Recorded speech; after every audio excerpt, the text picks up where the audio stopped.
I tried this Ilocos empanada and it's good and filling. Manang Joy Empanada. Nagagawa sila ng Ilocos Empanada. Ayan.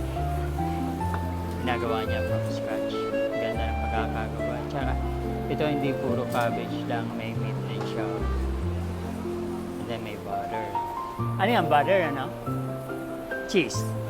Cheese. At cheese pala yun. Tapos nilalagyan na ng isang buong isang buong egg. Imagine that. Yan.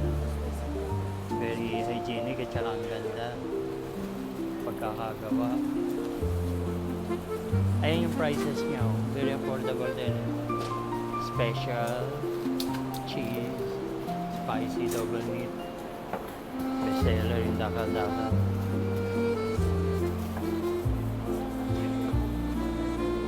Galing ano? So ito try natin yung special nila. It looks nice oh. Tsaka malaman siya talaga. Look at that oh.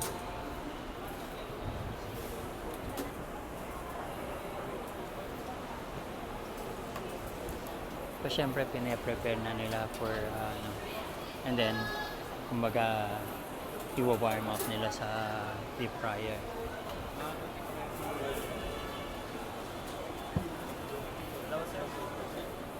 Special.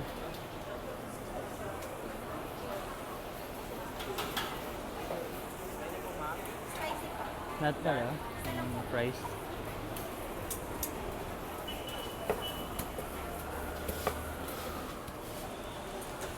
And then nahanap tayo ng upuan sa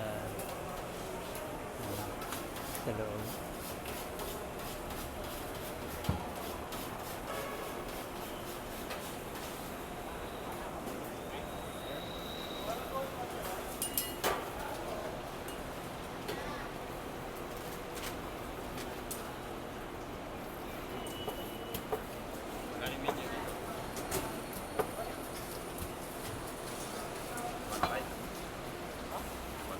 Sanay na sanay ka na, ang galing mo ah. Sanay na sanay ka na. Tagal na po din. Tagal na po ako dito sa Tunasi. Baka ikaw na may-ari nito ah. Hindi pa. Sige, thank you ah.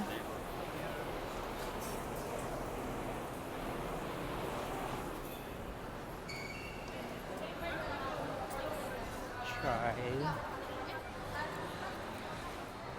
Pwede makayo po. Thank you. And so we're gonna try this. So this is gonna be messy. Ayan. Hindi ko sana lalagyan ng sauce, pero siguro it will be more delicious kung meron. I'm just gonna set this up first. Unwrap it.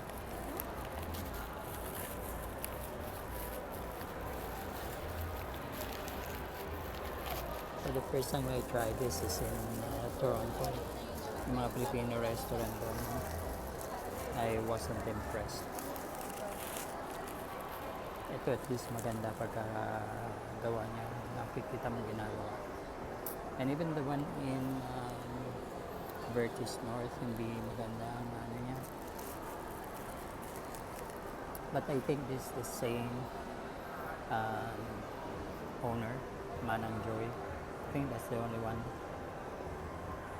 Nakakatakot na yung Let's see.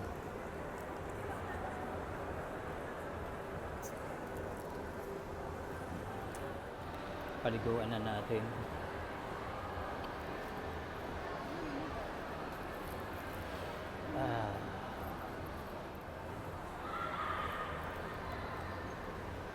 Lagay ko na rito sa loob ko para hindi ako ma-accident.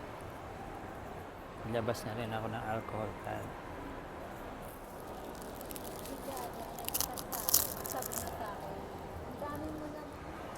Masarap yung butter niya. Light lang. Kaya crunchy.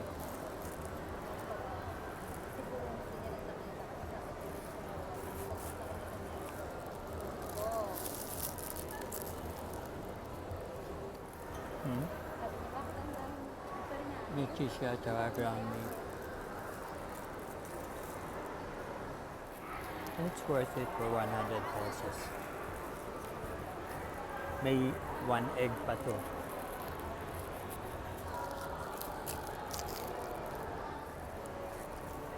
Yung naluto na yung egg. Hindi siya maalat, hindi siya matamis. Ganun kasi yung mga street food eh. Hindi siya maalat, matamis. For 100 pesos, this is very filling. Para sa akin, tama lang yung meat niya, hindi masyado marami. And I like the way they cut cabbage, maninipis. Tsaka marami talaga siya. Maganda pagkakagawa niya. Nandun lang sa gilid yung laman niya, naka-spread evenly.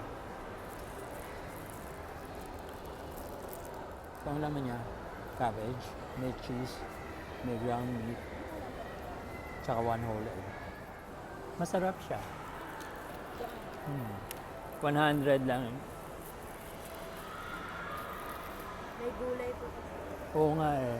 Ay, hindi ka pwedeng gulay. Ay, yun lang. Ako yun ang hinahabol ko dito. So yung meat niya bale, nandun sa top part. Doon.